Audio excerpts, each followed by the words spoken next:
Great. Okay, I'm going to get started. So I'm Leah Lemm, and before we officially start, I'd like to take a moment to acknowledge that I'm speaking to you from the homelands of the Anishinaabe and Dakota people here in Grand Rapids, Minnesota. And with me is my colleague, Native Lights podcast producer and ally, Melissa Townsend, who's joining us from Minneapolis. Hi, Melissa. Hello, everybody. I'd also like to recognize that we are on Indigenous land, Minnesota Makoche, which is home to the Oceti-Sakowin. Thank you, Melissa. And for my benefit and possibly yours, I know many of you are probably juggling many things right now. I'm going to sit for a couple moments to take a couple breaths and center myself in the present. So I'm just going to take a moment, and please take a drink of water if you need. I know I'm going to, just to focus in on what we're doing right here in the moment.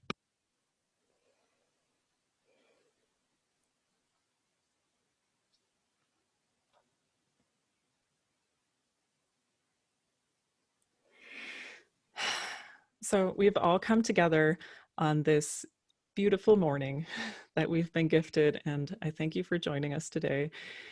I find that we can spend a lot of time rushing through life, rushing through conversations, or coming to a place or a conversation with an agenda, wanting to extract information. So let's take a moment to have an open mind and heart for listening. And I listen a lot in my work. I'm sure you all do too, but I listen so much. So does Melissa. So I'm really honored to have the opportunity to channel what I've learned from fellow Native voices and my colleagues and my own experience. And I want to stress that I will be speaking from my own experience. And I'll make a note where I've heard from others, and you'll hear other voices too. We'll be playing them throughout. And as an Anishinaabe Kwe or Anishinaabe woman, my own experience is also part of those voices that I work to honor. So I will pull from my own opinions and my experiences as someone who was born and raised in Minnesota, went through the public education system in Minnesota, and who was part of the Minnesota Indian Education Program and all of that good stuff. Great. So we've set this up as sort of a conversation between Leah and myself, which you get to watch. And we'll start the way we start most of our interviews or our visits. So Leah, if you would please introduce yourself however you'd like. Thank you, Melissa. Bijou, Minigijigad, Leah Lemm, Indigenous, Windagukwe, and Dudam, Bijou, and Windagukwe, Indigo, Bijou and Indudam, Mississauga, Igunning, and Dunjaba, Mi'u. Hello, it's a good day. My name is Leah Lemm, and my real name is Windagukwe, and I'm Lynx Clan, and I come from Mille Lacs. I now live in Grand Rapids and was born and raised in Minneapolis and Anoka. And I see myself as a community story sharer, as a conduit to be another way the world has shown Native voices. And I'm one of many, many, many people who do this type of work, but we all do it in different ways, whether it's TV or print or radio, podcasting, wintertime storytelling, or conversations around the dinner table. And this is the team that makes the Native Lights podcast, or most of us anyway. That's right. So that's Lori Stern on the far left. She's a producer, and myself with much longer hair. And there's Marie Rock. She is the anchor for Minnesota Native News, which is a companion weekly newscast. There's Leah Lemm and her brother Cole Primo, who are co-hosts of the podcast. Thank you. Yeah, and Cole Primo is, like you said, my co-host and my brother, also Mille Lacs Band of Ojibwe member who lives in Minnesota, or lives in Minneapolis.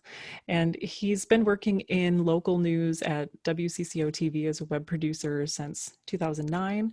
And he's been covering Minnesota Native News community as a freelance journalist for Minnesota Native News since 2018.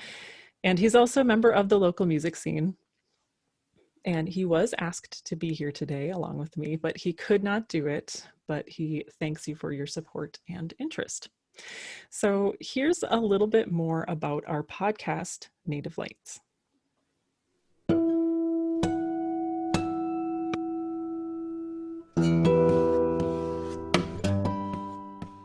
Bonjour, everybody. Welcome to Native Lights. Where Indigenous voices shine. I'm your host, Leah Lemm. And I'm your other host, Cole Primo. Native Lights podcast is about community stories. When media covers Indigenous stories, it can be kind of doom and gloomy. Yeah, and kind of like the title of our podcast, we wanted to shine a light on the good in our communities. Yeah, it's not turning a blind eye to the issues, but entering into those with those positive attributes that Indigenous people have. I'm Rob Fairbanks, comedian, and also known as the Leech Lake's favorite son. Not that anybody voted me the favorite son, I just kind of took it upon myself to take that title. So. My name is Alicia, and I'm a survivor. You are. Oh, I love you so much. There are times when I'm navigating media, I'm not just there so I can educate the mainstream. I'm there so that my sisters who are listening, they hear my voice. The reasons you got to be a certain way, they're important, but they're not as important as moving forward. We're brother and sister, right? That's right. And we're both Mille Lacs bands of Ojibwe members. Yes. We're both musicians. I've been playing guitar and singing for about a couple decades now. That's right. We've played together a little bit too. Mm-hmm. Give me a ticket for an airplane. Boom, boom. Ain't got no time. Take the fast train. We're really excited to bring you a very new podcast, and look for us online and iTunes. Wherever you get your podcasts. That was terrible. That was fine. Native Lights Podcast is a production of Minnesota Native News and Ampers, diverse radio for Minnesota's communities. Native Lights Podcast is made possible by funding from the Minnesota Arts and Cultural Heritage Fund and the citizens of Minnesota. I feel like we're just a sweet hang.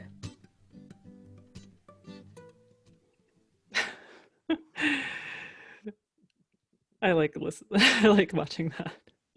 You'll see my co-host Cole / my brother.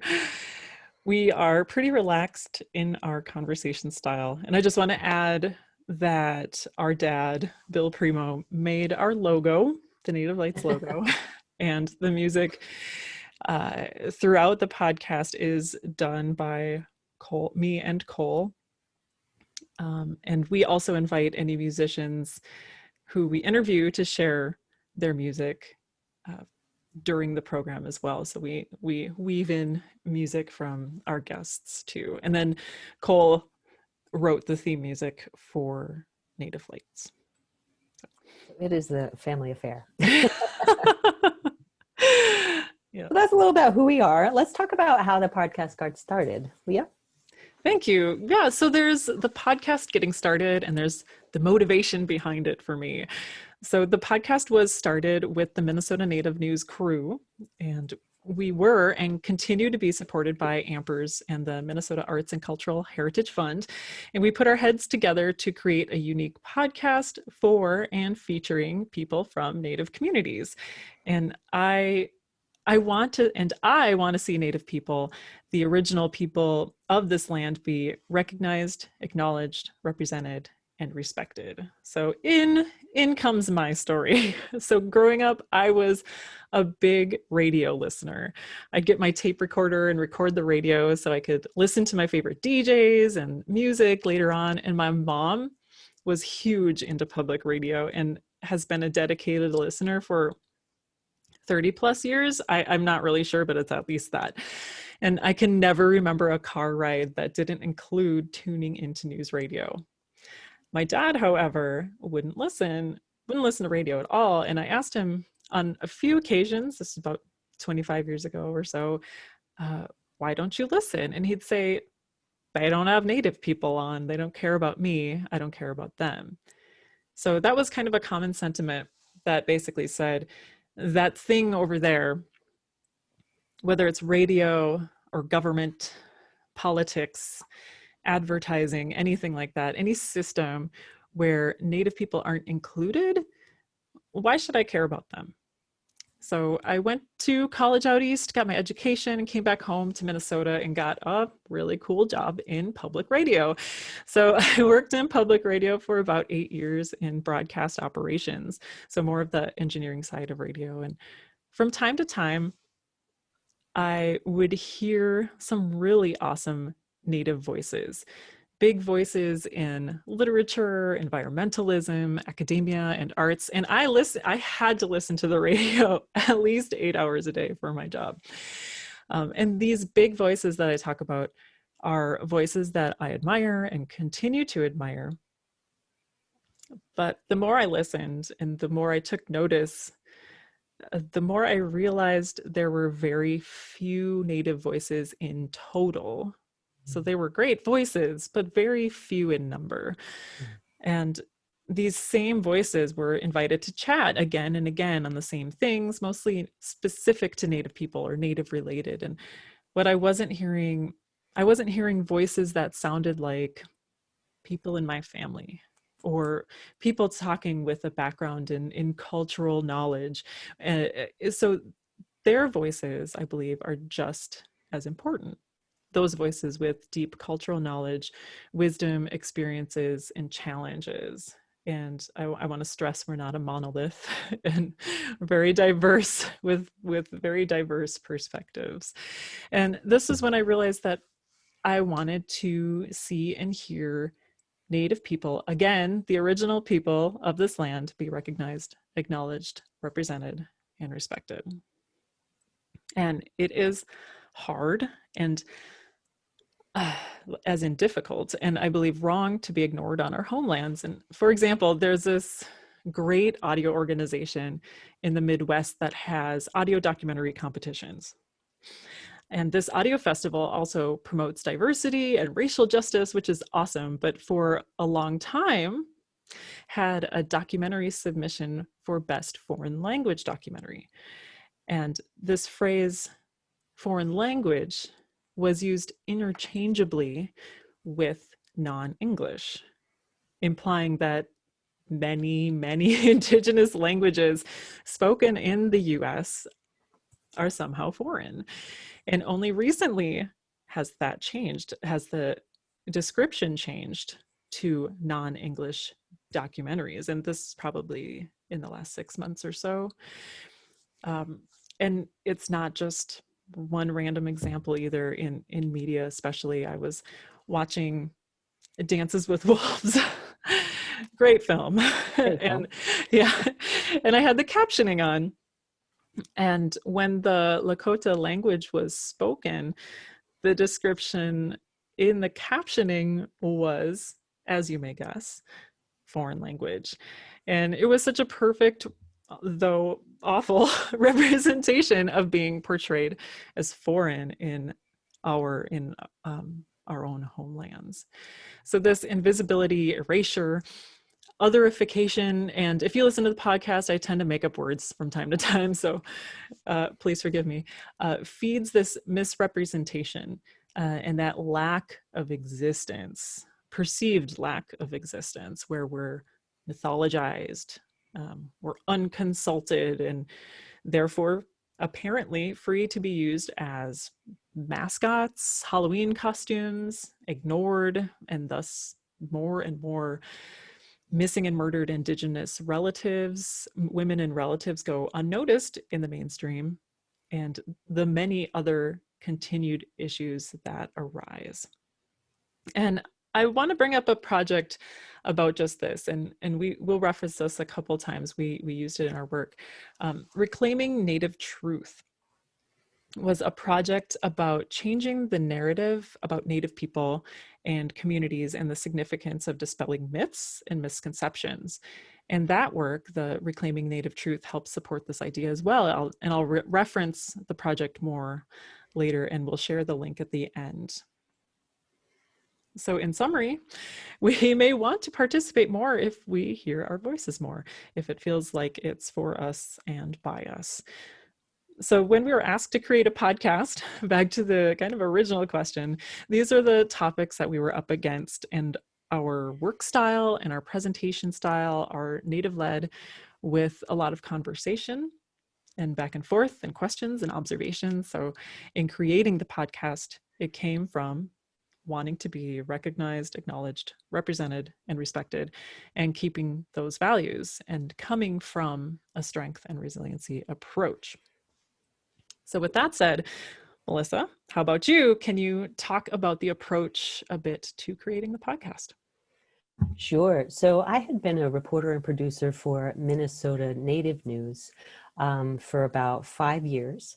And it's a 5-minute weekly newscast about and from Native communities that airs on tribal stations around the state. And you wouldn't think you talk to that many people for a 5-minute show once a week, but you actually do. You talk to a lot of people and you learn a lot of stuff. And so the podcast was an opportunity to go deeper, to have longer conversations and more in-depth conversations with more people. And the intent of both the newscast and the podcast is to be constructive. So we're going to tell stories in a way that do not leave you with despair about how bad things are, but we're going to leave you with hope and hopefully some inspiration. And here's an example. Traditional news outlets might do a story about high rates of cancer in Native communities. Specifically, Native men have the highest rates of colon cancer. And I have heard stories where it's like, Native men have the highest rates of colon cancer. Well, we didn't do that story. Instead, we did an interview with Joy Rivera. I don't know if anybody on the call knows Joy Rivera. She works for the American Indian Cancer Foundation. She is on fire. She is passionate, dedicated, committed. She's hilarious. She's the person you want at your dining room table every night because she's just going to fill you with hope and inspiration. And she talked about the work that she does day in and day out to raise awareness about the issue and to get men screened. And she said, every Native man has a target on his back because I'm going to get him to get a colon screening. And I just left that story with just like, people are on it, Native people are working in their communities on some hard issues, and it's a great thing. And so that's really the approach in both the newscast and the podcast. So we know why we wanted to make this, but we also asked the potential audience what they wanted to hear. So Leah, you had a lot of those conversations. What did you hear? Sure. So first, we at Minnesota Native News when we were presented with the option of doing a podcast, we were tossing around ideas and we were really excited. And there were a lot of discussions about how we'd like to tackle a podcast project. And since we want to have foundational work rooted in our hosts' values as Native people, we decided to talk to community members first. This wasn't a big listening session or official survey, but it was a couple things. I took stock of what I had learned just from being a part of the community and what I had learned working in storytelling. I worked in theater for a while, specifically in Native theater. So kind of hearing what folks wanted to talk about with storytelling and representation was a big thing. And similarly with that, I also have my master's in creative writing and a focus in poetry from the Institute of American Indian Arts. And there were so many conversations about how to shift fundamentally our thinking of how to approach creativity without centering a dominant or mainstream voice, but instead focus on rooting our work in Native voices. And then, of course, I was talking to family and friends. I talk to my dad every day, so I asked him, of course, if you were to listen to a podcast or a radio program, perhaps, what would you want to hear? And other family and friends too. And so the results of all these conversations, it ended up being people wanting to hear an authentic sound rooted in strength, humor especially, I'm just going to underline that, overcoming challenges, deep relationships, and modern existence with respect for ancestors and the next generation. And the next generations, I should say. So that was my experience. How about you, Melissa? Yeah, I think for a minute or two, we talked about doing like an in-depth investigation about like the foster care system or some, government agency where there are a lot of problems when it comes to the interaction with Native communities.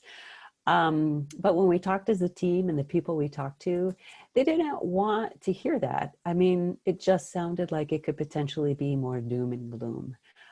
But what people did want to do was hear from each other.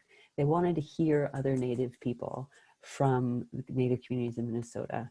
And that really resonated with me as something that I've heard a lot, which is we want to put energy into things we want to grow. So there's nothing wrong with doing an in-depth investigation and also putting energy into listening to each other, amplifying Native voices so that we can grow a stronger Native community. And so that's what we ended up doing. Yeah, and we went back to the research too, once again, reclaiming Native truth. And not, we didn't want to have this, we didn't want to demonize or continue the like mystical, perpetuate the mystical myth of Native folks, or somehow portray Native people as living in the past or as fictionalized. Like that just wasn't something we wanted to do at all.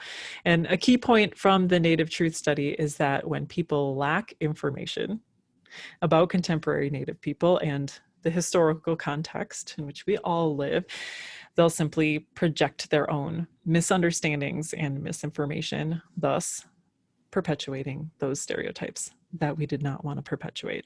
So we need to tell our own stories, or others will try to tell them for us. And there's been some great movement on this too. The Native vote, for example, has made a difference in areas around the country. And as more Native people get out to vote, and mainstream society is getting to know their Native neighbors in a lot of respects. As another example, I recently had a conversation with a tribal member here in Minnesota who went and helped fight wildfires out west. And with more and more wildfires occurring, more and more Indigenous knowledge about fires, that knowledge is sought out. And fire is sacred in many of our communities. I'll just speak for, I can't speak for everybody, but I speak in generalities. And we have historically and continue to work in partnership with fire. And that knowledge of controlled burns is being understood more and more as a way to prevent large catastrophic fires. So getting rid of this idea that we exist in the past, or the myth that we're somehow primitive, but understanding we exist and are modern with rich knowledge and technologies, and in so many ways is actually mutually beneficial. So there's a lot of potential there. And now I would like to take some time to talk about humor, because humor keeps coming up again and again as a way that a lot of Native folks work through pain. So we try to keep humor or lightness in our show while getting serious when needed. And I'd like to highlight our first episode with Leech Lake tribal citizen and comedian Rob Fairbanks. He does the Leech Lake weather report as a comedy piece. Yeah, this is your Leech Lake weather report for today. Yeah, it's about 22 below. Oh, that burns. Ooh, it just burns outside right now. Ooh. Yeah, you go outside.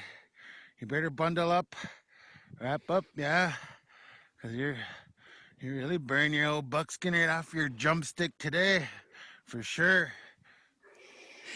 So as you can hear, he's giving a weather report and he's using some slang, and his comedy video clips on YouTube and social media use a lot of these in-jokes that Native folks have. And I'd recommend checking out his Facebook page too. And when he and I talked, he revealed why he got into comedy. And he says he had a tough childhood, and getting people to laugh was a way to cope and help his siblings and his mom cope too. One time sticks out when my mom was kind of just sitting in the living room and she had tears in her eyes, and I could tell she was in deep thought about stuff and hurting.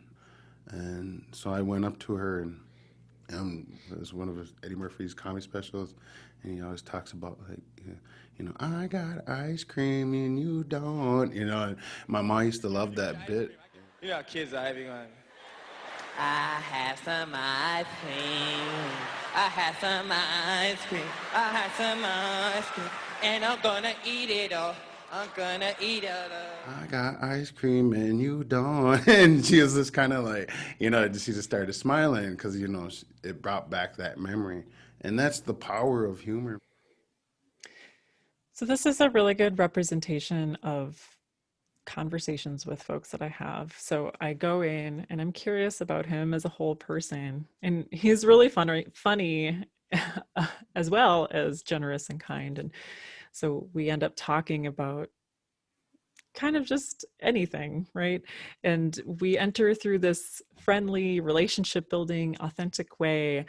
And the struggle, whether it's abuse, addiction, etc., come through and are addressed, but through this journey of strength. And that's how we prioritize our values and continue to for Native Lights. Yeah, and I mean, this is not a news show. It's not a true crime podcast like a million true crime podcasts. It's not Those are good too. Okay. We talk about this like it's as people first. This is person first. So Leah, do you want to talk a little bit about that? Yeah, so I like to call it person first storytelling. I go with not first person storytelling, person first storytelling. And I go in with very little agenda, except with genuine curiosity about what motivates someone. So I could be talking to a musician about their work, their style, inspiration, what instruments do they play, what they like to geek out about. And while we talk about that, we also reveal hardships and overcoming all in the same conversation. Like with Boys Fort Band of Ojibwe citizen Chaz Wagner. He's a musician and creator of the band War Bonnet. And I asked him about his musical inspiration for his latest album. The inspiration was that whole ghost dance movement back in the 1800s when we do these dances, to kind of rise up and have the ghosts of our past ancestors to come back and fight along with us. And it starts off with this pipe, as we call it, the sacred pipe song.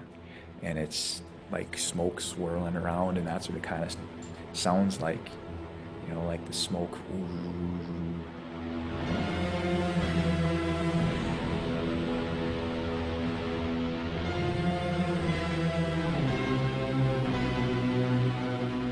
And it starts off like a ceremony like that, because that's what our ceremonies start off with the pipe.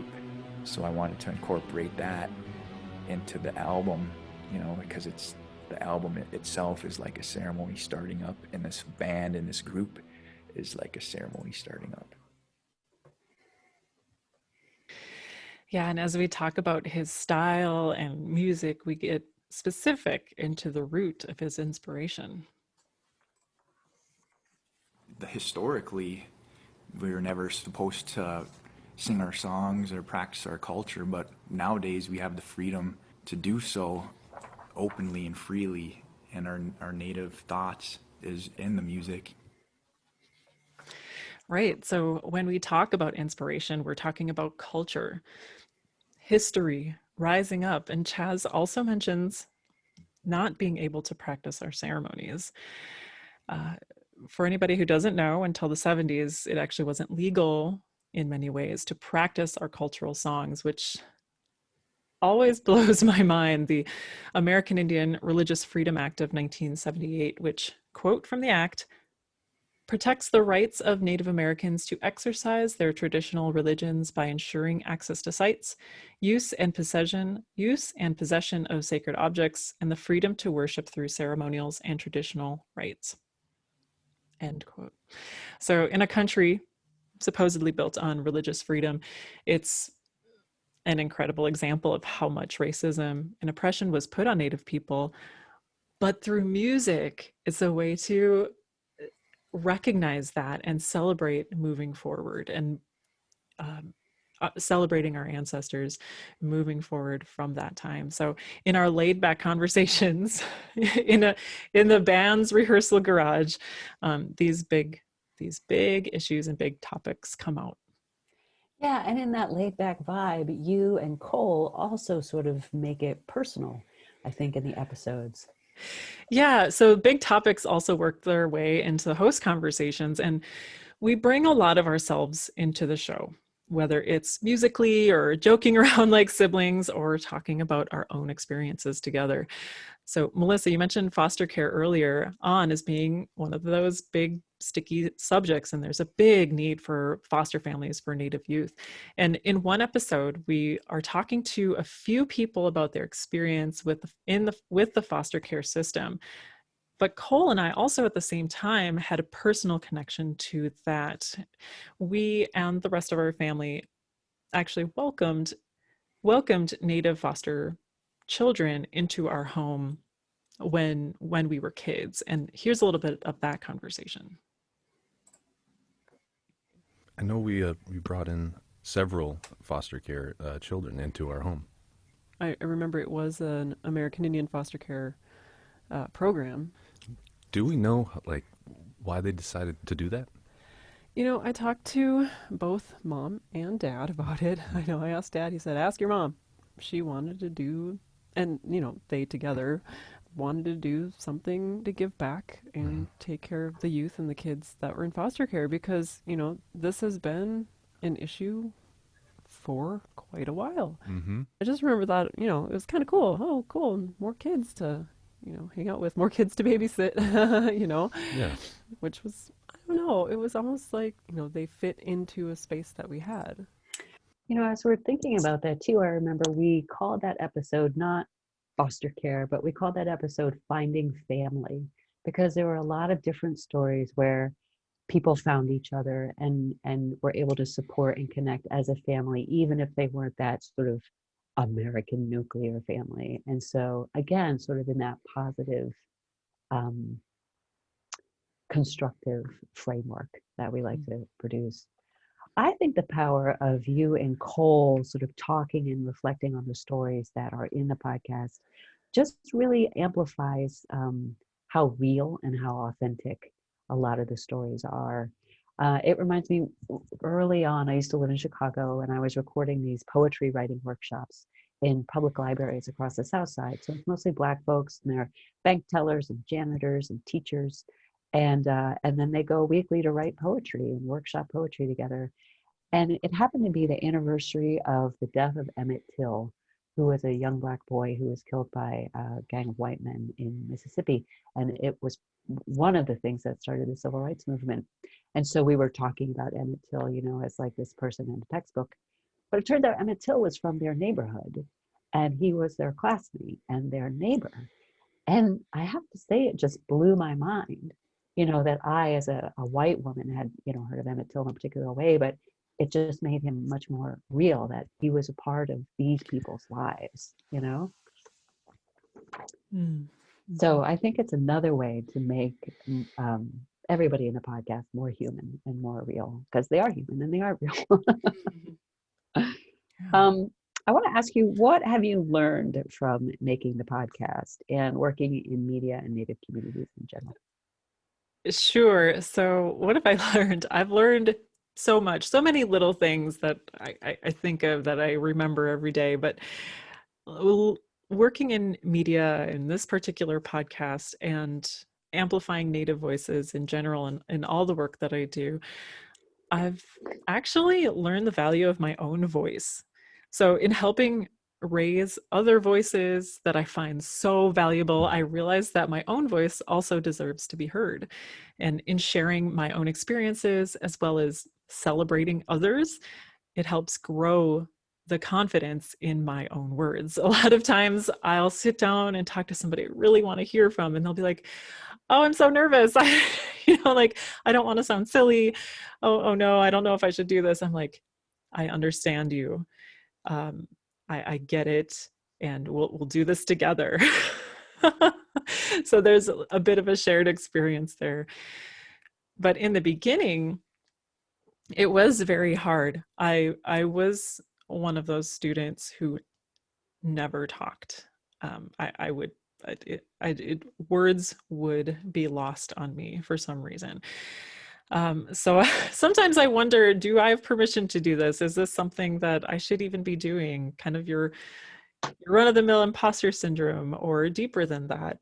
Is this something that the community or the communities support? And who gives me the okay for doing what I'm passionate about? And in the podcast, I actually shared a story about getting guidance on using our gifts and those things we really want to do to give back. I was participating in a language table with Uncle Larry, Amick Smallwood, and he talked to me about being given a gift from the Creator. And he asked me, well, what do you love to do? And I said, well, I love to sing. And he said, well, go do it then. So it was almost like marching orders. And he's like, you need to use your gift because there's somebody out there who needs to hear your voice.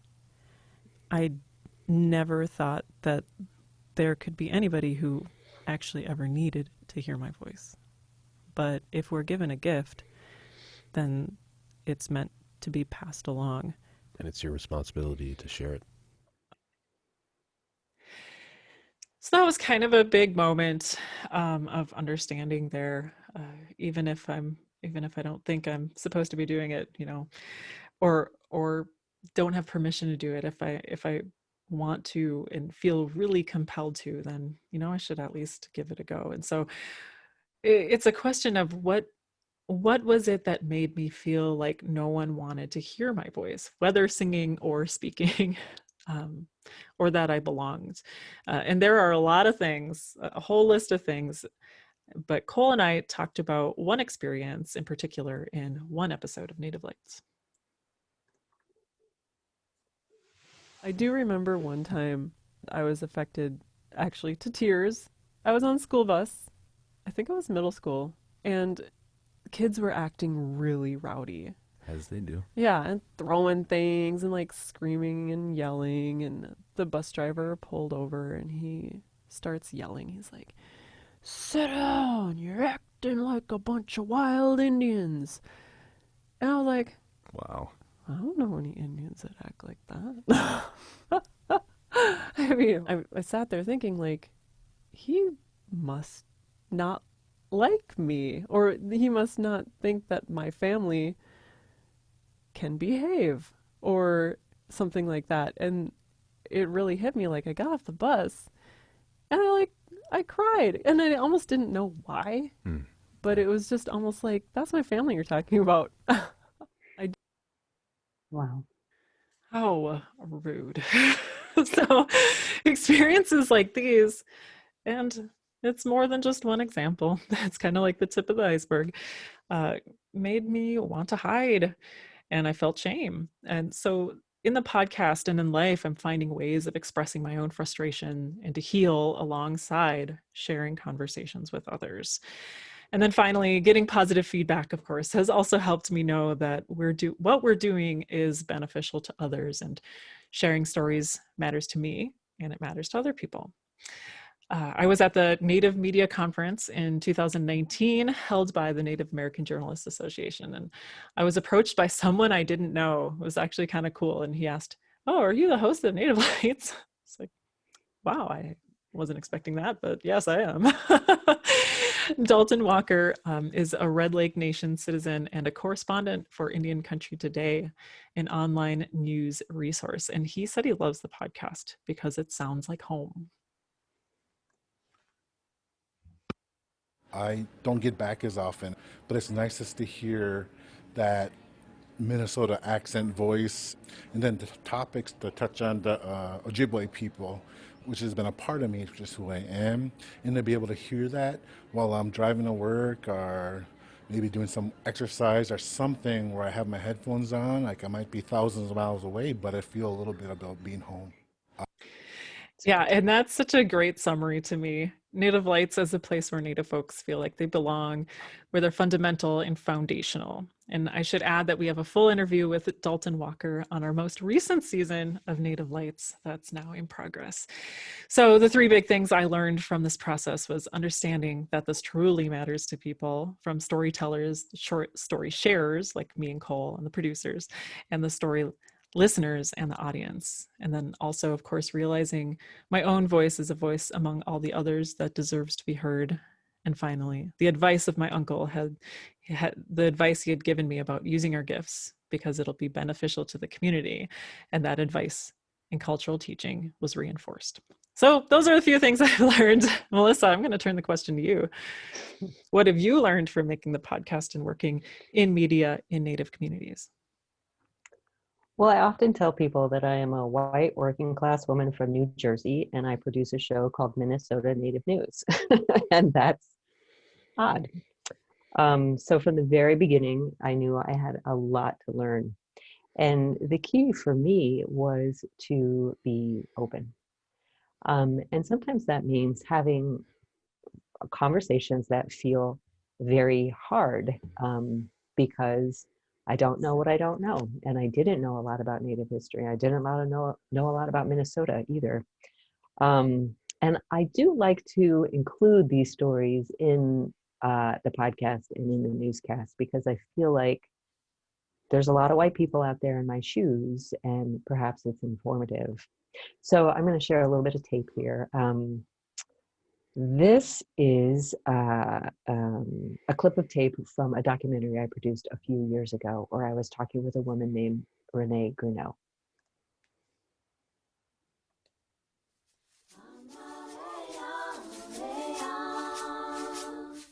Talking with people for this story, I often asked American Indians about any personal experiences that they have had with racism.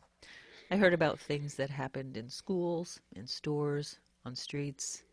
And then I asked Renee Grunow, did you have experiences of racism in Bemidji as a young person? So I'm going to stop here because she's laughing at me. She's laughing at me because I asked a stupid question or what she felt was a stupid question. And in that moment, I remember feeling the heat, and reminding myself, just stay open. She is about to tell you something that you need to hear. And the thing about Renee Grunow is that she's actually a community trainer. So she leads training for people on Anishinaabe culture and lifeways. So I think she's used to stupid questions. But here's what she said to me. What?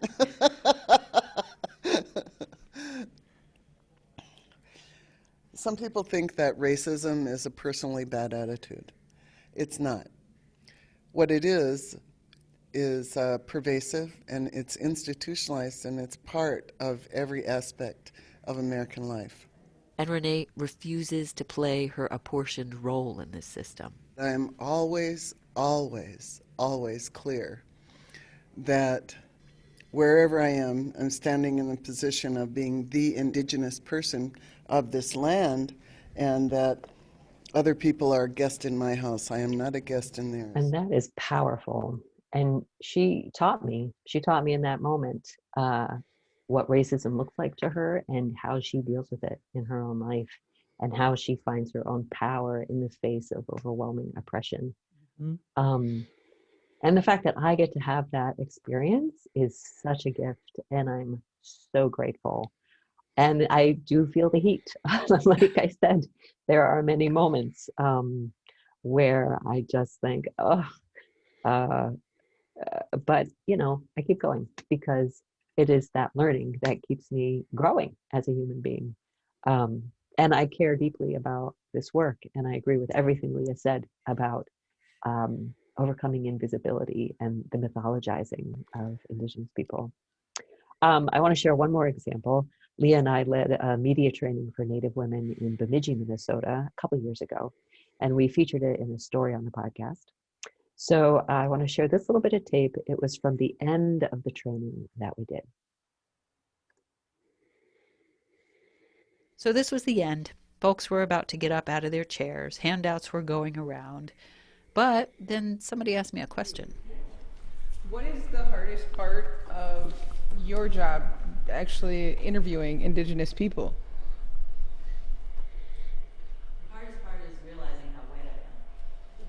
It's hard to hear me here, but what I said was, the hardest part is realizing how white I am. Everyone stopped what they were doing. They all kind of turned to look at me.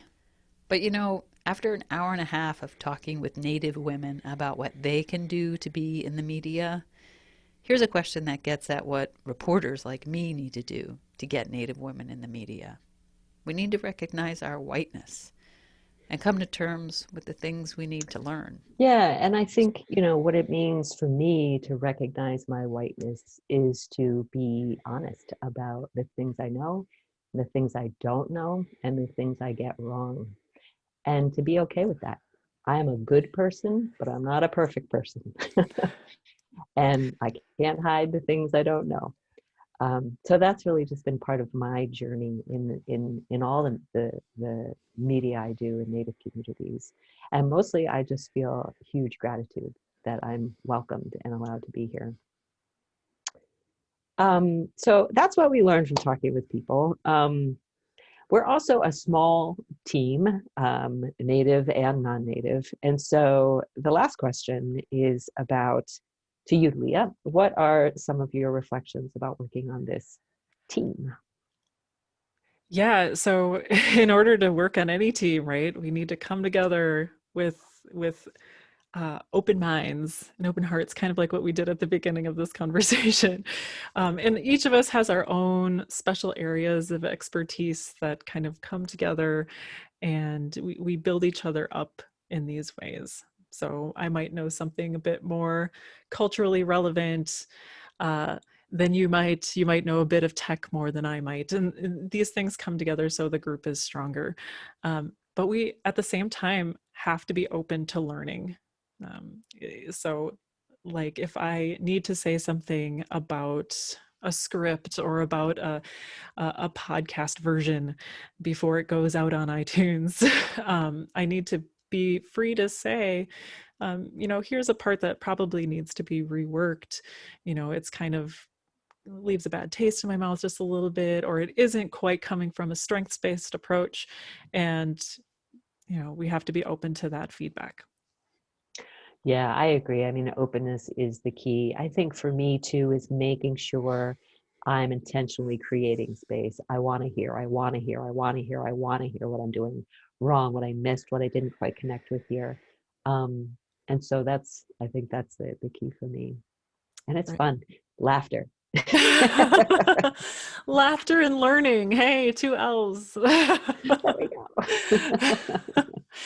Great. Thanks, Melissa. So in the spirit of learning, thank you all out there for joining us and listening and having that open mind and open heart for that. And at this point, we'd like to ask you, we only have like 3 minutes for questions that you might have in the chat. So we might get to 1 or 2. And of course,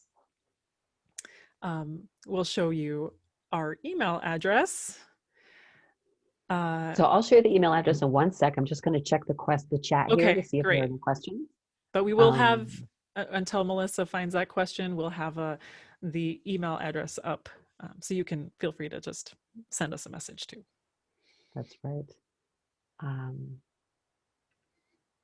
Let's see. American reps. I'm just reading a couple of questions here. Current children's books. How can you or others change that number of books for our students? Let's try this question. With the inequity of Native American representation in current children's books available, how can you or others change that number of books for our students? How can I or others change the number of books for our students? I'm not a children's book writer, but I can definitely support those who are. I actually have a 7-year-old, so we are pretty familiar with a lot of the books that are out there. And you know, I'm not sure what how many books you've found, or if you have a little like children's book of Native stories or anything like that. But there are some really great children's books out there. I know Professor Brenda Child has Bow Wow Powwow, and Melissa, I believe you've talked to other authors too. Yeah, I think there's some pretty good resources out there, and I'm not I'm not sure there's an overwhelming number, but I know people are writing more and more, and it's actually becoming kind of a push to get more children's books out there. So I'd be happy to kind of look around and see, because I'm actually, yeah, I'm sure that it's not that many books, but I think in Minnesota there's some more that are coming out too, and yeah. It says it's almost like 1 to 5% of the books. I know I've interviewed a few folks. Black Bears Eating Blueberries is an Anishinaabe couple, started their own publishing company. That's the name of the publishing company, Black Bears Eating Blueberries, which I love. And they are publishing children's books by Native authors from the region. And I know the Historical Society, like Bow Wow Powwow, Marcy Rendon has Powwow Summer, a couple other books. So definitely check out, I think, the Historical Society. I see their catalogs come out, and they have a number of titles. And then check out Black Bears Eating Blueberries too. That's a publishing house right here regionally, I think on the North Shore. Yeah, and young adult too. Tashia Hart has some a series of books coming out. Gidgee and the Wolves. So yeah, there's some really great stuff. Probably more independent publishing too. Yeah. Really like specific places to find them. Yeah. Yeah. Yeah. So but you have a book, I think, right? There we go. Oh, Black Bears and Blueberries. Black Bears. Yeah. I'm sorry. I got that wrong. Not Black Bears Eating Blueberries. All right. So Well, I think that too. was what we had time for. Yeah. But yeah, again, Melissa, if you could put up the final slide. Yes, here I come.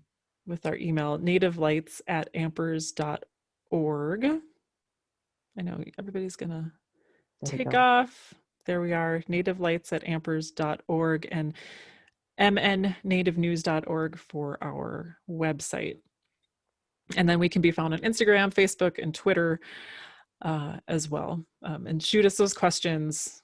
We're open for questions. So yeah, and we're also, of course, funded by Arts and Cultural Heritage Fund and supported by Ampers. So thank you so much, Chimigwech. Have a great rest of the day. Thank you so much for all the work you're doing in education. That's fantastic. It's one of my favorite things. So Chimigwech.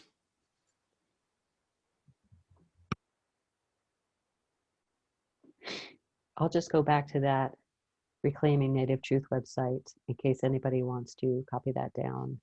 Somebody asked about more Indigenous material for schools, and this might be a great resource for that. So definitely check out that website. Yeah, thanks for mentioning that, Melissa. Sure. I just saw 10 o'clock and I was like, oh no. Oh, that other question is really good too. What was it? Next step in taking action to revising education systems. And that's going to be a good question for like Ramona Keto Stately or somebody who's really in the education system. I know for a few years they've been trying to redo the social studies standard to change the way I think Native culture and history is taught. So that's actually, they're up against the legislature for that too. Yeah. All right, great. Well, we have 7 participants still. Yeah. Hi.